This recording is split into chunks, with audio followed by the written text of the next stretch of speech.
What's up, everybody? Today we're going to be talking about pricing, and pricing in today's market is at least 30% of the entire marketing strategy. Pricing your home properly can mean the difference between a multiple offer situation and no offer at all. So let's break it down.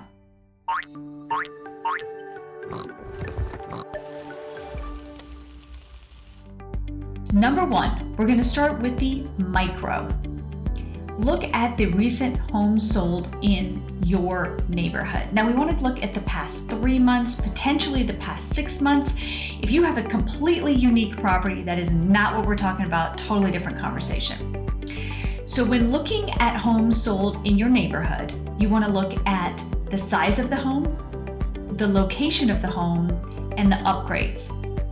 So we want a comparable size. If you're looking at a planned unit development, you may have similar floor plans. You need to look at that same floor plan and see what has sold in that same floor plan. Even if you have the same floor plan, you may have a completely unique location. Is the lot bigger? Is it smaller? Is it closer to the front? Does it have a view in the back of a pond, or is it wooded? Is the lot fenced? Is it not fenced? Is it flat? Is it sloped? You have to look at all of these factors and what may be important to a buyer. And then you want to look at upgrades in the home, right? So kitchens, bathrooms, do you have the luxury kitchen option? Do you have something that is more a basic kitchen? Do you have carpet versus luxury vinyl plank versus potentially hardwood? All of these factors matter in the pricing. Next, we're going to look at under contract homes. This is your best gauge of where you need to price your home. And we're going to expand the search a little bit, right? We're going from macro, we're growing a little bit because the under contract homes in the entire area are part of your pricing strategy. You can assume that if the home was sold quickly, that it's going to be at or above list price in our current market. If it's been sitting on the market, it's going to be slightly below list price. Use these homes as a gauge to say, where should I be pricing my home based on that home that is under contract, that square footage, that current upgrade, that lot location and lot size, right? Lastly, we're going to look and think like a buyer. So when a buyer goes to buy a home, they go get a mortgage and they get a giant credit card, right? And they say, okay, what can I do with my money? And the first question they ask is, what's important to me? So the first thing you're going to look at is, what is the unique selling proposition of the home that is being sold? Is it the school district? Is it the amazing amenities? Is the fact that it has 5 bedrooms and that's very rare in the market? Is the fact that it's single story? Is it the fact that it has a pool, right? That's the buyer you're going to be targeting. And then you're going to look in a very broad area of where can you find that specific home. And you might hit a few key areas or a few key points, right? Does it have a pool? So you look at all of the homes that have pools. You look at all of the homes that are in a specific school district, or all of the homes that may have 5 bedrooms, whatever you think that unique selling proposition is.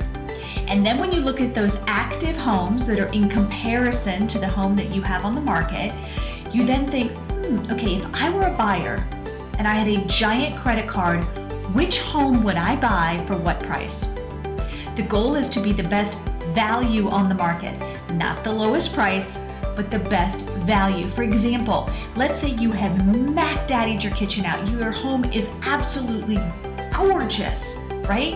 People are going to pay more for that than they would, say, for a home that needs the same square footage, same number of bedrooms and bathrooms, that needs to be updated. So it's okay if your home is priced higher, yet it needs to be priced at the best possible price for a home that has those same upgrades, that same square footage, similar location, that type of thing. So here's the bottom line.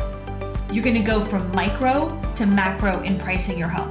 You're going to look at the local neighborhood first, what has sold. Then you're going to go to what I call the chosen ones in a broader area. Those are the homes that are under contract, and you're going to look for similar properties.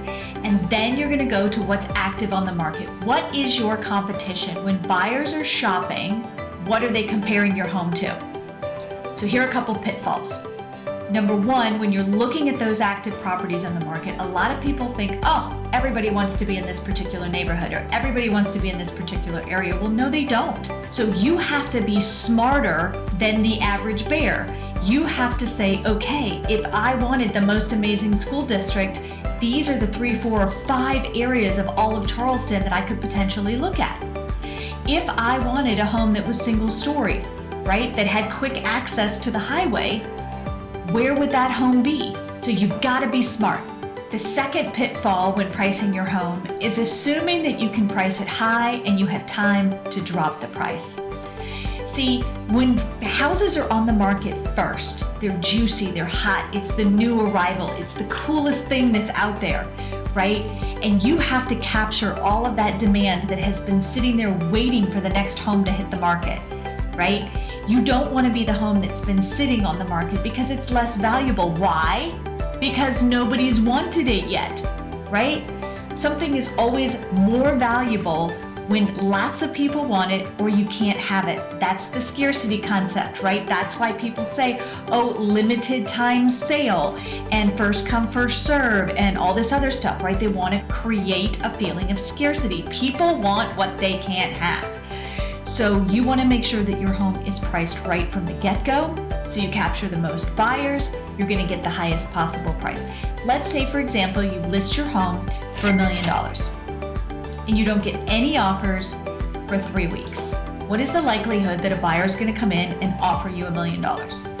If the home should have been priced at $950,000 and you price it at $950,000 and you get 4, 5, or 6 people that are coming in and giving you an offer, you could potentially get more than $950,000. So the third pitfall in pricing your home is relying on the Zestimate. So Zillow has an algorithm that they use to price homes. And although this is an important thing to have in your mind, right, because buyers are looking at the Zestimate. I don't care if you're a real estate agent or you're a homeowner pricing your home, every single potential buyer is looking at the Zestimate, right? But that Zestimate does not take into account all of the things that a great real estate agent knows. So relying on that Zestimate or allowing that to be your guide could be a major pitfall in pricing your home. So you're the one with the access to the MLS. You're the one with all the information. So go out there and show those clients that you are worth top dollar in commission. And if you need a strategy call, the links are going to be at the end of the email. Talk to y'all soon.